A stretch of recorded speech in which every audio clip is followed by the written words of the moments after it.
All right, welcome back, everybody. This is Mondays Down South, back at it with a second video of 2021. As always, before we jump into it, please like the video, subscribe to the channel, helps support us, and check us out on Spotify and Instagram as well. But I won't delay anymore. What's up, gents? Happy almost weekend. What's up, E? How you doing, man? Just getting through the week. All It's good, been a man. long one for me. So, and obviously before the podcast started, Sai was talking about his crazy work schedule. So, I'm assuming it's been a long one for you too, Kuna. Oh, it has indeed. But you know what? Very thankful for my situation. And admittedly, like having this podcast is always a blessing because we get to get together, talk sports.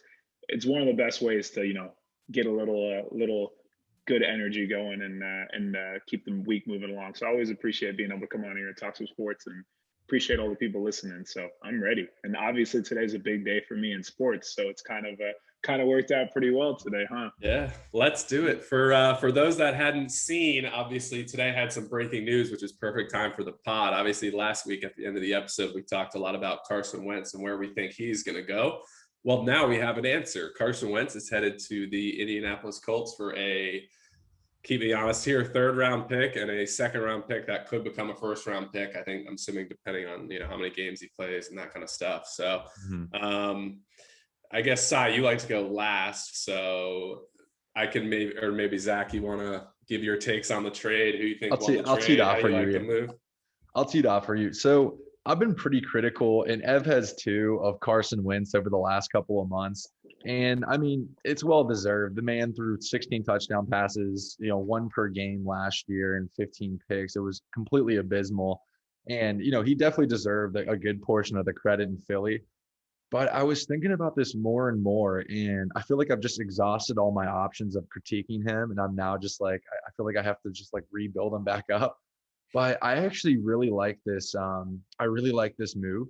Selfishly, I wanted Matt Ryan to get off the books and go to Indianapolis. Like, you almost knew that Indianapolis was going to take a big risk, probably the only real risk that they've taken in the last 4 years under Mr. Ballard and Mr. Reich. So, they've done a phenomenal job assembling the pieces for this particular moment. They need a QB, and I think they landed the right one. And the reason I believe that is because he's now playing with Reich again. Obviously, Reich was the OC in Philly when they went to the Super Bowl, and then leveraged that for a head coaching position. But that was also Carson Wentz's best year statistically. I mean, he was on pace for 40 touchdown passes.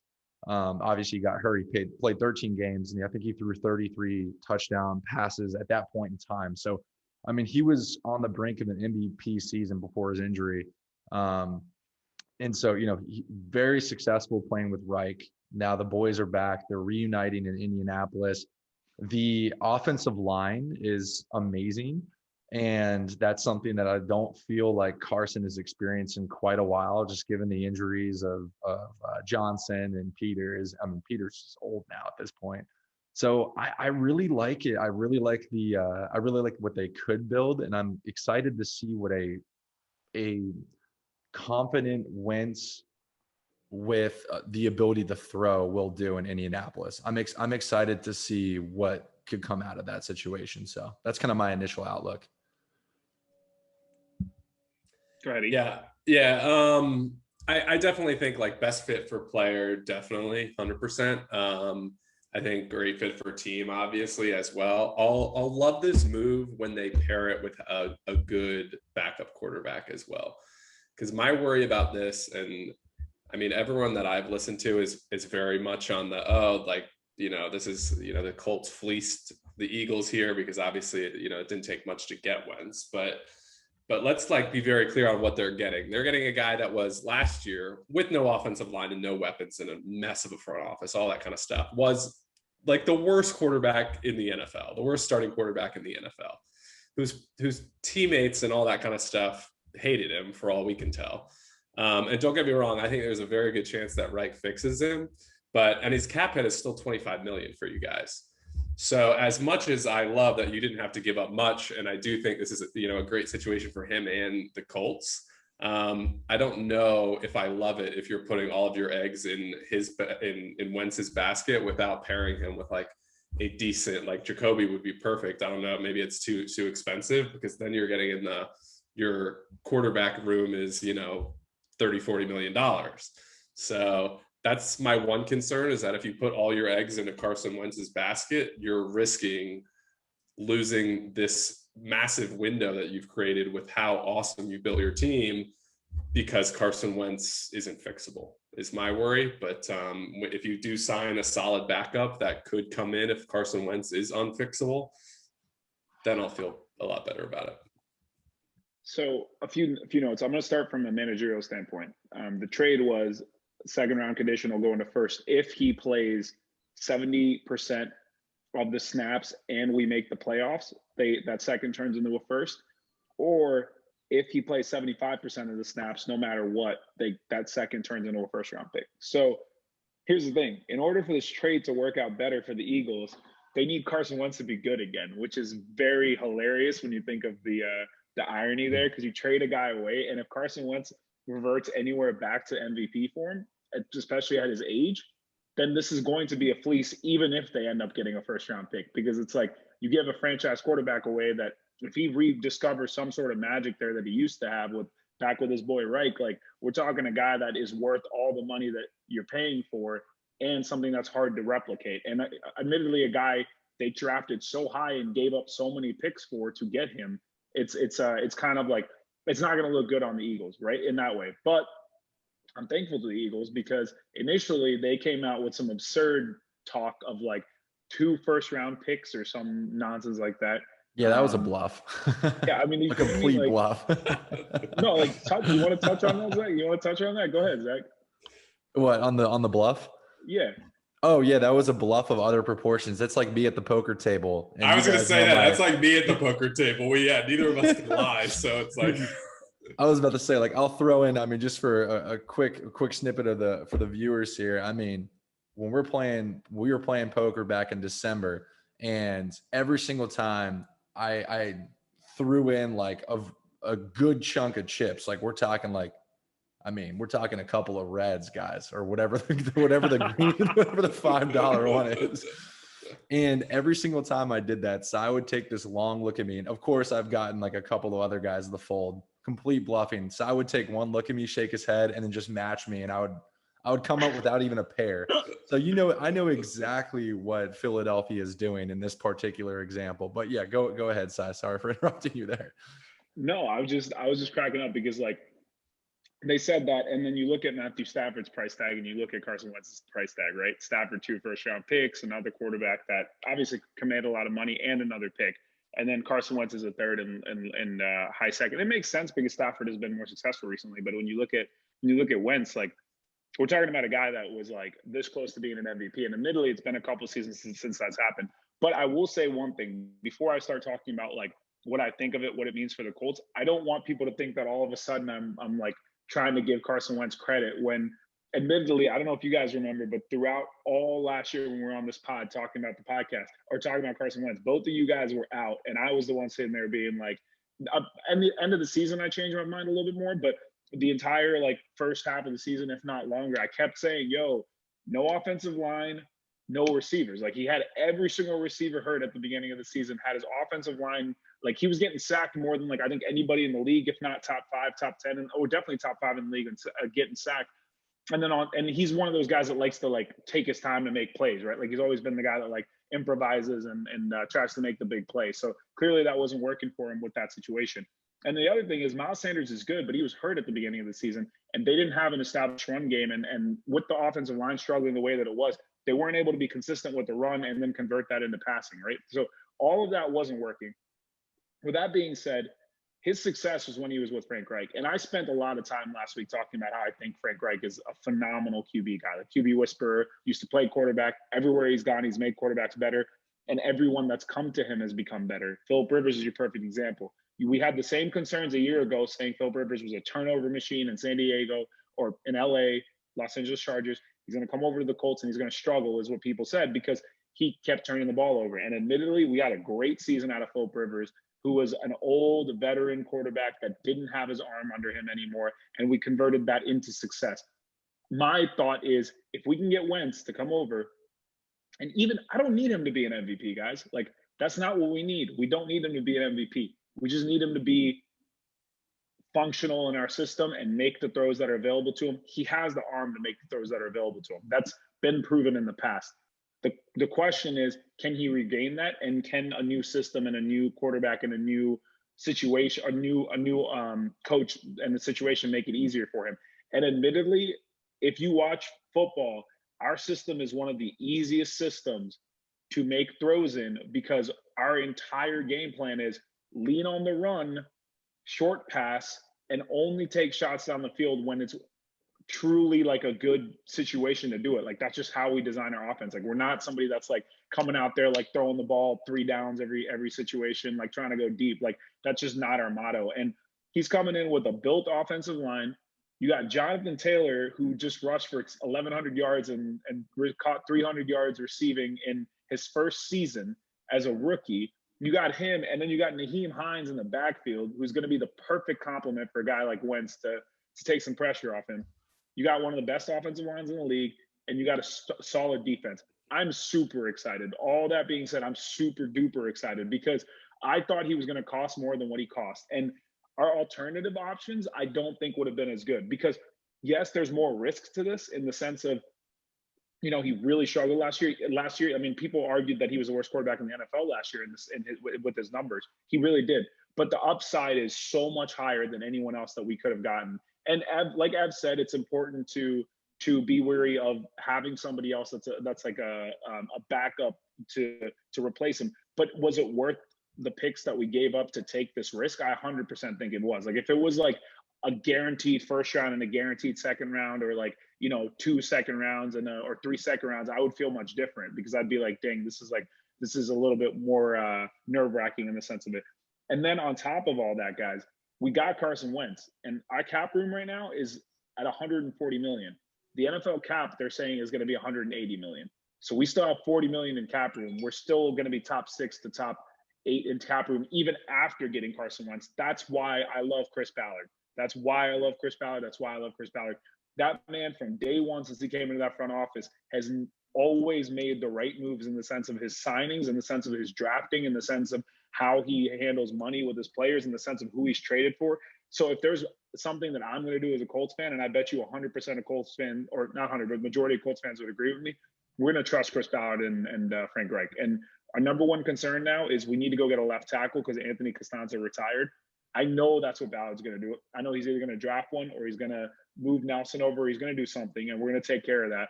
And then the other thing is, guys, we have 40 million in cap room. Address backup quarterback if you need to, or draft a quarterback, or maybe we actually trust Jacob Eason to be that backup. Maybe, who knows? But the other thing is, we have 40 million. T.Y. Hilton's a free agent. Michael Pittman's our number one receiver, and Paris Campbell is coming back from injury.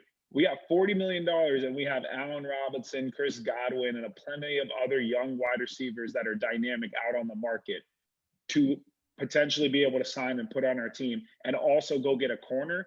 And we're sitting here in a very good place and excited. So all that being said, I know that was just field, but you guys know this was a big news for me, so I had to go in. I'm very happy with the decision, and I trust Ballard wholeheartedly. I trust Frank Reich wholeheartedly, and I trust their coaching staff wholeheartedly, because they've given me no reason not to trust their ability to evaluate and develop and grow players since the moment they've taken over as our front office. So I'm super excited. Like, I can't wait to see what Wentz is going to do with us next year. And I believe he's going to be a really good quarterback. I'm not going to say he'll be an MVP, but I believe he will be a good quarterback with Reich. That's just my faith in Frank Reich. That's just how I feel. If I was a betting man, I would say it'll work. To your point, maybe not MVP level, how he looked at one season. But if I was a betting man, I would say it worked. But I think you hit the nail on the head. Like, even if Jacoby Brissett was your quarterback, with what you talked about, with how good the line will be when you make some additions, you know, like you said, I expect them to get a Robinson, a Galladay, or whoever they want. Like, Jacoby Brissett could probably win 10 games with how good the rest of that team is. And then Wentz has that ability to take you to, like, you know, 14, like elite status. And if you have that backup, then worst case, you know, you could go to that and just be a, you know, solid playoff team as opposed to a, you know, elite team maybe. But yeah, we'll see what happens. I mean, in 2019, Carson Wentz statistically was 27 touchdown passes, 7 interceptions, and that was with, exactly. I mean, running backs that I don't see. I mean, Miles Sanders is a really good running back, but I mean, I almost see more potential in Jonathan Taylor in terms of an NFL standpoint, and injury prevention, I would say. Also, you take a look at the offensive line is incredible in Indianapolis, something that Carson has not been used to in quite a while. And he was still putting up those numbers in 2019. I believe they won the division, and maybe Dallas did. I can't remember off the top of my tongue. But overall, I'm really excited about this opportunity. And I do think that I would argue that would solidify Indianapolis as the AFC South contenders. Tennessee is obviously going to be right around the corner, and I don't necessarily see them taking too many steps back, but I do now see Indianapolis kind of solidifying that position at the top of the AFC South. What do you guys think about that? I think you're giving this move way too much credit when you say that, though, because I agree it gives them a higher ceiling, like Sai said, but the floor also drops until you get that back up. Does it though? Yes, it 100% does. Well, let me ask you this though. Remember the talk about Philip Rivers, right? Here's the thing with Philip Rivers. It's not like he came in and was like amazing, like Philip Rivers of 4 or 5 years ago, where he was like, a top 5, top 7 quarterback in the NFL. Philip Rivers played good, not great. Go look at his numbers. And if you watch him, he wasn't making 40-yard throws down the field or anything like that. We won 11 games with that version of Philip Rivers. The Philip Rivers who a year ago led the league in interceptions and, didn't seem like everybody said his career was over. We won 11 games with him. And that's my point. I'm not even. That's also my point, though. What is it? Because Philip Rivers, by the end of the season, he wasn't really making mistakes. Even a Jacoby Brissett, as my point, could win 10, 11 games on how good that team is going to be around him. But if what they say about him as a leader is true, then players won't play for him. It'll just be a mess, which is how you could potentially fall out of a playoff spot. That's where the floor drops. And I think you're underappreciating how, and I get the line was awful. He didn't have weapons, but he was worse than Mitch Trubisky last year. He was that bad. Yeah, but who was he throwing to? His number one receiver was a quarterback in college, and Greg Ward. But there have been so many. And not to compare him to the great quarterbacks, but so many quarterbacks through the years have had nobody and they've been fine. I can't really think of many with no line and no receivers. That just and bad. Honestly, we got to blame the coaching last year too, man. There was overarchingly there were struggles across the board for that team last year. There's a reason they have a new coach, which ironically was our offensive coordinator last year, is now their head coach, and then they trade Wentz over to us. That's pretty funny. But so how do you explain the fact that the team immediately started playing a lot better with Jalen Hurts? Maybe a lot is a stretch, but they were 1-3. They were 1-3. Jalen Hurts was a 3-2 touchdown to interception ratio, and Jalen Hurts had the worst completion percentage in those 4 games of anybody in the NFL. But that was still better than Wentz. But a lot is a stretch. But we say a lot better. But the other thing is how many times do you see a quarterback step in where other teams just haven't understood or figured them out yet? And those quarterbacks ball out for a couple games. And then you've literally seen it with guys like Ryan Finley and people back in the day coming in for one game, balling out for a couple of games.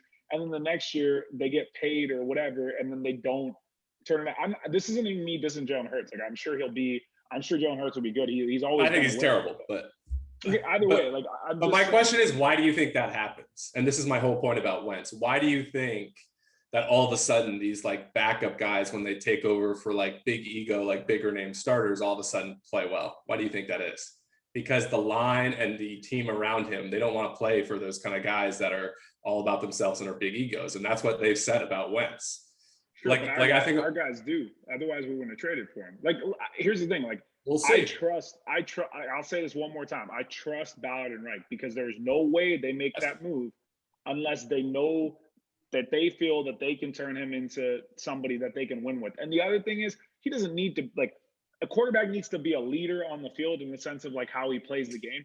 But we have guys that'll lead, man. We have Darius Leonard. We have DeForest Buckner. We have guys that are going to go out there and take that. If we bring Ty back, he'll lead. Like, we have leaders. Like, all Wentz needs to do is go out there and learn to be coached. And the one report you will always see is the one guy that he always listened to and was always coached by and was willing to be coached by was Frank Reich. And he very clearly made it very clear that he wanted to come to Indy. So I just feel like it was a perfect fit. Like, like, it literally couldn't have worked out any better. I don't disagree, just playing devil's advocate, but like, those are the types of things, like, those reports are true and they don't fix that, like, it's not going to work, period. So Ev, I see what you're saying, but I think you might be reading too much into it because, like, okay, in terms of like the example that you brought up with Wentz playing horrendous, and you're right, he played completely horrendous in those first 10, 11 weeks before they ended up toting the rock over to Jalen Hurts. And I mean, he had a pretty decent season for a rookie, definitely. But that rejuvenation and like the team rallying behind a player, or like, for example, like a coach that recently got fired, like there are multiple instances this season where Houston and Atlanta, like a head coach got fired, and then the very next week they completely stopped their losing skid and they won. Like literally the next week with both Houston and Atlanta, when they fired Dan Quinn, they fired Bill O'Brien. So my thing is that I don't know if it's necessarily a player or it's not just like a player. Like, it wasn't like Jalen Hurts was playing substantially better than Carson Wentz. He was definitely playing better, but I think that rejuvenated attitude comes from just change. Doesn't necessarily have to be because Carson Wentz was such a bad leader here or there. I mean, you're going to see players that start chirping at players when they're not winning games. Like you saw it with Kirk Cousins in Washington. I mean, Pierre Garçon and Deshaun Jackson, I mean, they weren't playing great because Kirk wasn't getting them the ball. So they started publicly destroying him. And then obviously everything fell on Kirk's hands. My thing on the matter is you never heard any of that chirping when they were winning games and they were winning divisions for 3 of the last 4 years prior to this year. How much of that was Wentz involved with? I mean, and he got hurt for the Super Bowl. In 2019, Wentz threw 27 touchdown passes and 7 interceptions in 2019, and then 2 years prior, that was their Super Bowl year where they went 13-3. So he's had really good years. Nick Foles for the playoffs and the back half of the regular season.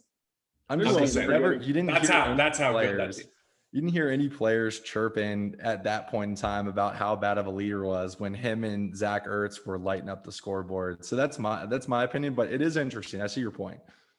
I think we're forgetting how young he is too. Like this isn't a dude in his like early 30s that's trying to be like rejuvenated. This is a guy in his like mid to late 20s that's trying to be rejuvenated. Like he's still pretty young. Like he's our age. Like this, he's got a shot. Like at the end of the day, like we'll see what happens. I'm just saying I got trust in our management, and I got trust in Reich and him to figure it out, and I got trust in the rest of our team to lead by example. And our organization doesn't put up with nonsense. That's one thing that has been clear for the last 3 to 4 years. So if he starts jacking up, I promise you there'll be a contingency plan. I know that's going to be the situation. So I'm not super concerned about that. And that's my point. Is why you need a high end backup. And ultimately, I agree with you guys. I'm just kind of playing devil's advocate. But of course.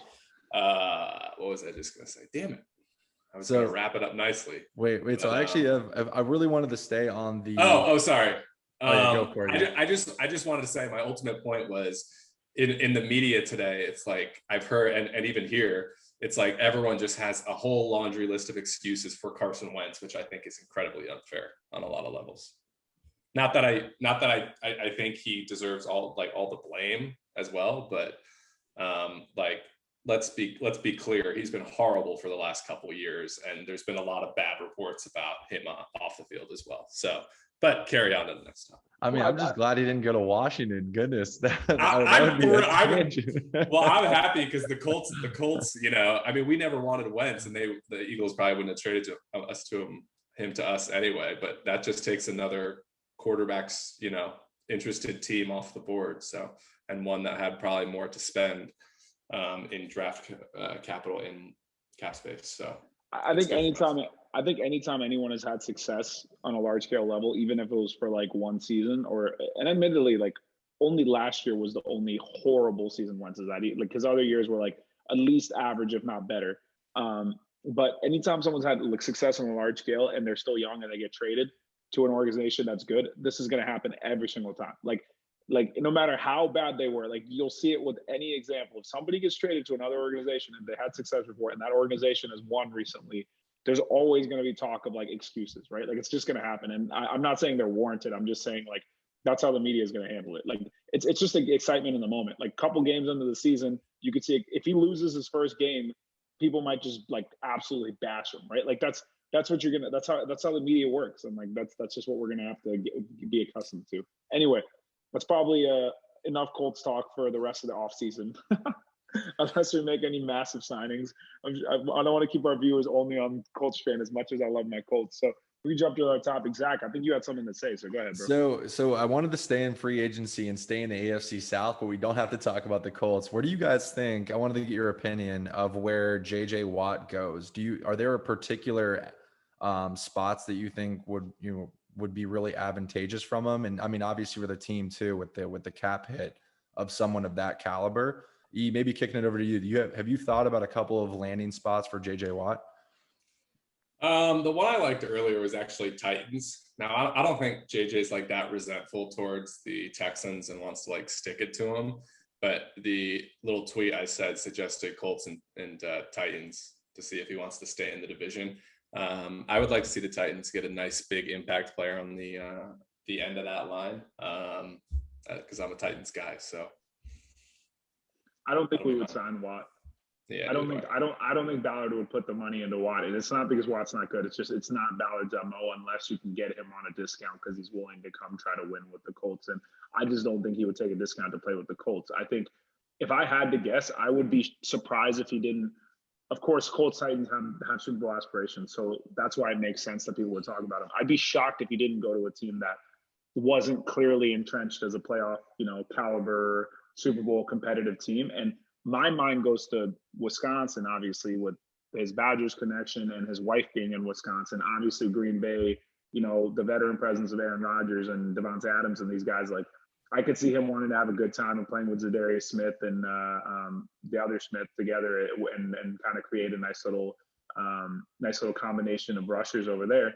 Or one other one that was interesting to me, and I think maybe Cam brought this up in our group, was the Rams. I could definitely see some traction there. And not that the Rams have a ton of money to shell out, but if his goal is to win, they could figure out some sort of contract structure to put him next to Aaron Donald and with Jalen Ramsey on that defense and with Stafford as their new quarterback and the offensive weapons that they have, we're looking at like that would be a great fit in my opinion. I don't know if he wants to go to LA, but I would honestly be shocked if he ended up on the Colts or Titans. I would actually be very, very surprised because I just don't see him leaving Houston to go to Tennessee or India. If he's leaving Houston, I think like his aspirations are going to be like, let me go closer to my family or let me go somewhere where it's like a little bit flashier. He spent his whole career playing for Houston. So I just see it being a little different personally. Yeah, I could see Packers. I really like that one. I think it would be really interesting to see JJ Watt and Aaron Rodgers play together, even if it's for a couple of years. So that's the one I personally would really like to see him go to. I think he's going to go to the Tennessee Titans, though. I think, they had the Jadeveon experiment, which obviously didn't work out, but I think JJ Watt is maybe a little bit more reliable at this point in time. And so why not for Tennessee? I think that would be a fun for him to stay in the AFC South. I'm just a little envious over here because Atlanta's sitting here twiddling our thumbs trying to figure it out if we can even pay Gio Bernard $5 million. And it sucks knowing that there's many of these other teams that can go ahead and afford guys like JJ Watt, despite the fact that the or the NFL salary cap's at what? 180. Then they figured it was 180. So it went down about 15 million.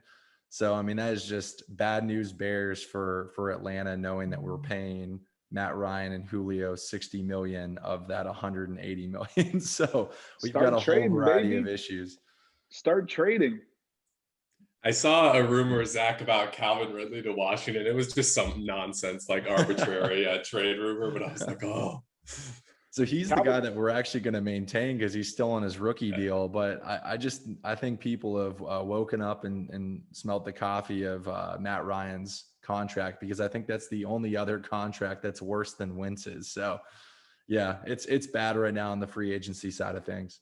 One last thing I'll say with Watt is a lot of people are saying, oh, he might go play with his brother in Pittsburgh. I don't see that happening at all personally, because I don't see him just going there for the family connection, because I just don't know if he sees the potential to go win a Super Bowl with the Steelers next year, right? Like, he's far along in his career, and I feel like he's accomplished so much as an individual. I would be shocked if his goal wasn't to try to go win. Otherwise, why would he leave Houston? Like, he could have just stayed there, kept making money, and stayed in the town that he loves. But like, I feel like his goal is to try to go win. Although having both the Watt brothers on the same line would be absolutely ridiculous. It's so fun to watch and like fun to root for. But I just don't see that happening. But yeah. If you guys are done with NFL, I was thinking we kick it over to NBA, because in about 30 minutes, which I'm super excited for, I guess 25 minutes, we got the Nets-Lakers situation. And I just think that's a nice little tee up to what we think of the East and West right now, because, we're getting up to it. Don't have to talk about it too much, but Nets been playing really well, moving up the leaderboards in the East. They're a game and a half back from Philly. They're second in the East. They've had all kinds of weird situations, like Kevin Durant having all his weird COVID exposures and like a hamstring injury. And so him, Kyrie, and Harden have only played 7 games together, and yet the Nets have been on a run recently and have enclosed with Harden and Kyrie doing their thing. Last night, Kyrie was out and Harden balled out against the Suns, and they won. So it's just been that's been a fun experiment. Lakers, Anthony Davis Achilles injury. I don't fully know the prognosis. I think their goal is to just rest him for a couple weeks and then reevaluate him again. They're not going to rush him back, nor should they. I think their goal is, as long as he's healthy by the playoffs, they're probably happy, because they'll, Bron playing like the MVP level at his age, which is wild, is going to keep him afloat. What do you guys think this means for the state of the NBA? Which teams do you guys think legitimately have a chance to from what you've seen so far, legitimately have a chance to make it to the end and like truly compete for the finals? Like, what are you guys feeling? Because there's been some interesting developments this season. I really think the number of teams that can genuinely make the finals is pretty small at this point. Like, if I look at the East, I think ultimately when it's all said and done, the Nets will get there. I think the Sixers could. I'm not even convinced the Bucks could. I was talking to shout out Kevin Smith about this the other day. He's very anti-Bucks, and they just have not looked good lately. And I'm not even convinced that they can make the finals. Obviously, they've always had problems in the playoffs, but even this year, they don't look that good in the regular season. So I'm not even convinced the Bucks can make it. Although that would probably be your third team for sure. So one of those three, I think ultimately the Nets would get it, but I think the Sixers could. I get more convinced every single day. And another shout out, Michael Dolan, who has a good article out on the Sixers as well. So, and then out West, I love the Jazz. The Jazz are so fun. I don't know. And if AD is out a longer term, I mean, who knows? But the Jazz are definitely fun. So, them Lakers, Clippers, again, I would probably take the Lakers to figure it out by the end of it and Bron to end up making it. But I think those are your three out there. So I don't really see any teams outside of that could really make it to the finals, though.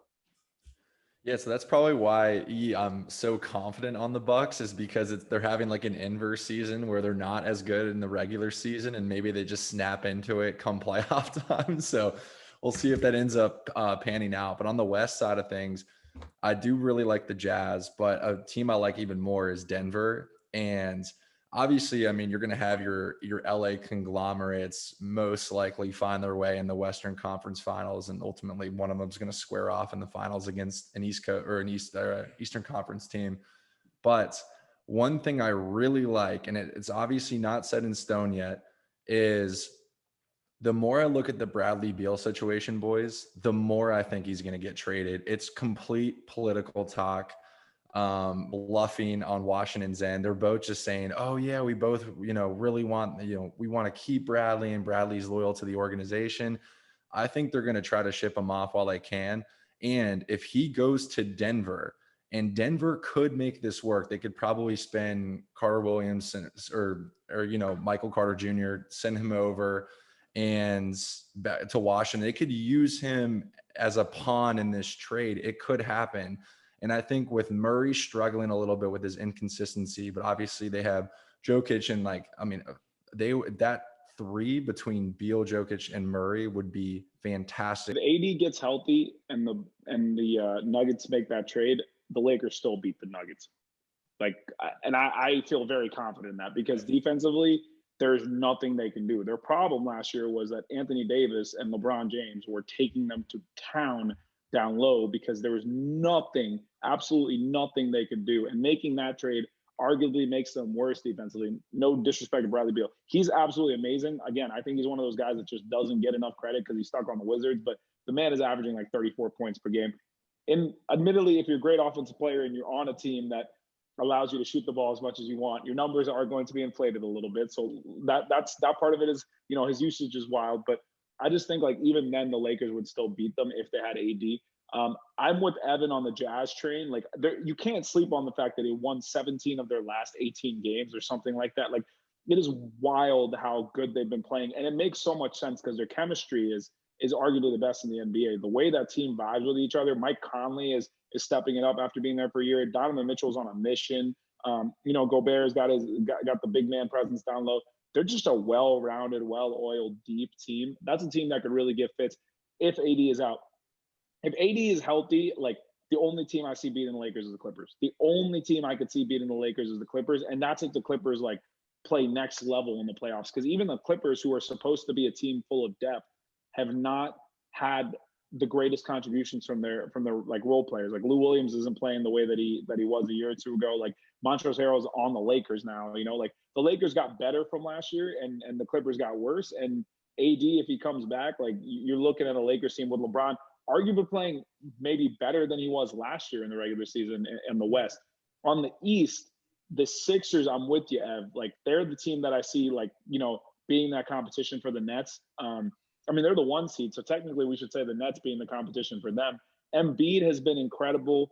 Jokic has been incredible. I don't want to take anything away from him. Jokic is like unreal as to what he is doing as a big man passing the basketball and also scoring it like nobody's business. He's been unreal. But the best big man in the NBA right now is Joel Embiid, and he's arguably a top 5 player in the NBA right now with the way, not even arguable, he is a top 5 player in the NBA right now. And the way he's bringing it every day and his versatility, his ability to space the floor, the way he's playing defense, the way he's playing offense, like his production, like they barely lost when he's been on the floor. The only losses they've had recently is when Embiid hasn't played. So Sixers are a really, really tough out. The only thing I will say is Kyrie, KD, and Durant are all healthy and on the floor, and that team starts getting more and more chemistry on the defensive end. How is anybody, with the exception of the Lakers, going to beat them 4 times? Like, how do you beat those 3 together 4 times? And everybody said chemistry-wise, it was going to be, they're going to struggle to figure it out. Like, everybody knew defensively they're going to struggle initially, but offensively they were like, they have 2 ball-dominant guys, and then, they have to work with KD and make it work. And they've been the best offense in the history of the NBA since day one of them playing together, and all of them are balling. Like Kyrie's averaging like 28 since Harden's been there. Harden's averaging like 12 assists since he's been there. KD, when he's on the floor, is just like KD. Like the dude needs to touch the ball for like 2 minutes and has like 30 points. Like it's ridiculous. So I really don't know how anyone beats the Nets as they continue to get better. And there's rumors of them adding a guy like Drummond or another big man. So I'm really, really curious to see how it shakes out in the East. But tonight is going to be fun because there's no AD and there's no KD, but there's Kyrie and Harden going up against Bron and the Lakers. And the whole storyline of the offseason has been that comment of Kyrie being like, this is the first time in my career where I can look over at somebody and say, that guy can take that last shot over me, referring to Kevin Durant. And of course, people took that as a shot to LeBron. And of course, LeBron and Kyrie are going to be thinking about that. And so I'm really curious to see what that atmosphere is going to be like tonight. As a huge Kyrie fan, I'm stoked. Like I can't wait to watch this game. That's where I'm at. So that's my spiel for the NBA. The Nets just don't defend. To your question on how can anyone beat them, you can beat them because they don't play defense, period. I mean, they're one of the worst defensive teams in the NBA at this point since that trade, if I'm not mistaken. So, but Zach, I think you were going to say something. Well, I just wanted to give correct myself from earlier with the double whammy with the Michael Carter Williams and the Michael Carter Jr. I figured I needed to raise the Michael Porter Jr. in that and as the trade pawn. And honestly, Si, I'm disappointed at myself because we were in an elevator with this man in Vegas. So I already feel like we're best friends with this guy. So I mean, come on, man. Dude, Michael Porter Jr. is about to drop 50 tonight because you said his name wrong. Like, yeah, every time Zach says somebody's name wrong, the dude goes Jordan Jefferson, bro. Like Jordan Jefferson. That dude could have been rookie of the year since Zach started calling him Jordan Jefferson. Yeah, exactly. But my only other point. Sorry, go for it. Cut you off. I was just gonna say on the Jazz. My other concern with the Jazz is like I feel like that's a team that the model they play where they just chuck like 1 million threes a game won't work in the playoffs over the course of a 7-game series against a good defensive team like the Lakers. Mm-hmm. But yeah, that was my only other point. I guess my final question on the Nets is when James Harden came to Brooklyn, did you honestly think that he was going to take the point guard duties? Because I always figured that Kyrie was going to be point guard and James Harden was going to kind of play that similar position in Houston where, I mean, he was dribbling the ball up, but Russell had demanded it so often that I felt like James was just taking more of a predominantly shooting role. But I guess I was wrong about that, but I always thought that Kyrie was going to be the sole point guard at that organization. Did you guys feel the same way or not really? Kyrie's a shooting guard. Like he has been since the beginning of his career, just labeled a point guard. It's similar to like a lot of other guys that are scorers, but you know, they bring the ball up, right? Like he's a shooting guard that brings the ball up. That's what he's been his whole career because the dude is arguably, especially for his size, the best 3-level scorer in the NBA and his ability to, maybe the only guy better than him is Kevin Durant in his ability to score at all 3 levels, like under the rim with his layup package, the way he approaches the rim, the way he shoots the mid-range and his 3-point. Currently right now, I don't know if you've seen his numbers. The guy is shooting 53% from the floor as an undersized shooting guard. He's shooting 43% from the free throw line, and he's shooting 92% or 93% from the free throw line. His efficiency at his size is absurd because he's a scorer. Like that's what he does. And I think Harden taking the weight off and just being the guy that can distribute. And here's the thing. Everybody talks about Harden being ball dominant. And this has been my argument my whole time for James Harden, where I say, like, why does Steph Curry get so much credit, but Harden doesn't? Harden is one of the best passers in the NBA, and he is proving it right now in Brooklyn, where he says, I don't care about my 30 points a game. I'm going to go let the game come to me and do what I need to do to win and do what I need to do to be efficient in the offense. And Harden is definitely a better passer than Kyrie Irving. So, and he can bring the ball up just as well as Kyrie, and Kyrie can play off ball better because Kyrie has the experience to playing next to, for example, LeBron James. Like, you know, where LeBron would have the ball and Kyrie would come off screens and grab the ball and do what he does, right? So it made sense to me from the beginning that Harden would be the one that would be the point guard. And admittedly, there's moments where it's like, all right, Kyrie, you're hot, like take the ball up and do your thing. But I like, and I mean this with no offense to Kyrie, he's my favorite player, but I trust Harden more to like make the right play and Kyrie to be the guy that scores. And it's worked beautifully for them. Like Kyrie's getting his shots. He's averaging like 28 points a game since Harden's been there. He's scoring super efficiently. Harden is racking up assists. The offense is just unstoppable for periods of time. And this is Zach. My quick hit for you is Kamaru Usman the best pound for pound fighter in the UFC, not named Khabib? I would say at this point in time, yes, because he's fought legitimate competition. He beat Tyron Woodley for the belt, and he's defended his belt multiple times against the contenders, right? Colby Covington, Jorge Masvidal. Obviously, he wants Jorge again, just because that's a big money fight, but I just don't see that fight going any differently. I mean, Kamaru is just such a beast from a wrestling. I mean, he comes with a wrestling foundation, but he's a phenomenal striker, and his jabs feel like right hands. Like when he lands that jab, oh my gosh, he just sent Gilbert Burns flying. So I'm not sure what they're going to try to do with him. Ev, he has vowed to never fight his Nigerian brother and Israel Adesanya. So it's not like he's going to move up a weight division and fight Israel, who's the current champion. Like Conor, when Conor had starched the 145-pound division, he then went up to 155 and he was playing with his food then with Eddie Alvarez. Quick, easy victory in 155. Kamaru is almost limited to that degree because he can't cut weight because he's already naturally a big 170 guy. He's not going to go up to 185. So the reason why I think he is the best pound for pound guy is because he's just going to continue to dominate people in his division. But what do you think? What are your thoughts on it?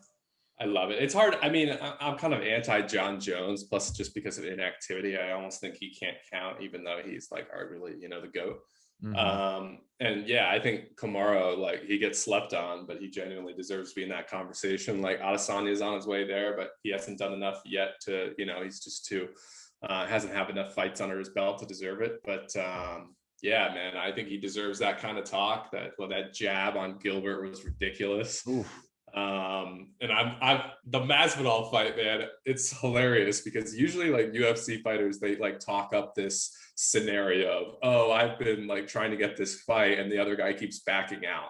And usually I think that's all talk. But in this case, it's 100% factual that Kamaru, obviously it's a huge payday. Plus he was talking about how obviously Jorge, he took that fight on 6 days notice because he has built an excuse. So it's like he gets a crack at him. But, if he loses, he has a million excuses he can bring up. So that's why, he wants that second chance at him to destroy him like he did the first time and probably knock him out this time without that excuse. And that Jorge's over there like wanting no part of it. So I wholeheartedly believe that this fight will not happen because Jorge wants nothing to do with it because he knows he can't even lay a finger on that guy. So now what would be interesting is your boy Komchek. Oh yeah.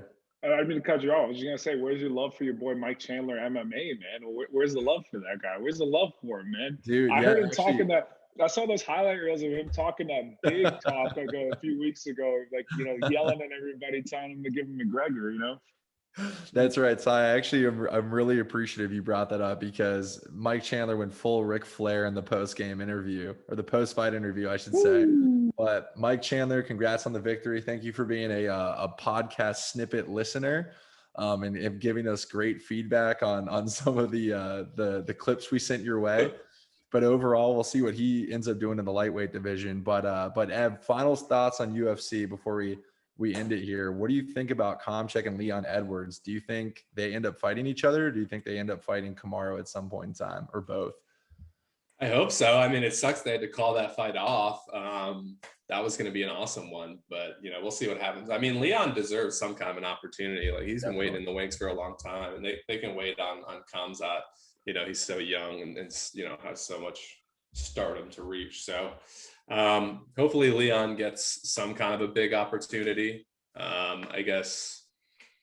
So it's Jorge and Kamaru, although I don't actually think that's going to happen. So maybe Leon gets Kamaru. I don't know. We'll see what happens. But I hope he deserves a crack. And I'm just tired of hearing about, the fact that he hasn't gotten his chance. So hopefully he gets one. Yeah, seriously. But outside of that, guys, you have anything else before we wrap this up? That's it for me, man. I feel like we covered a good variety of things today. I like it. Gents, always a pleasure. I guess I'll sign us off. To all the viewers and listeners, now that we can say both, Spotify, YouTube, we'll have more Instagram activity this week. Yeah, that's on me. We're gonna make that happen. Looking forward to having more and more episodes and getting a little more creative as we get closer to other seasons and further away from other ones. MLB coming up soon. More exciting news with NBA, and of course we'll be talking NFL for as long as we can talk NFL. We'll make stuff up to talk about when it comes to the NFL. With that being said, ladies and gentlemen, that was Mondays Down South.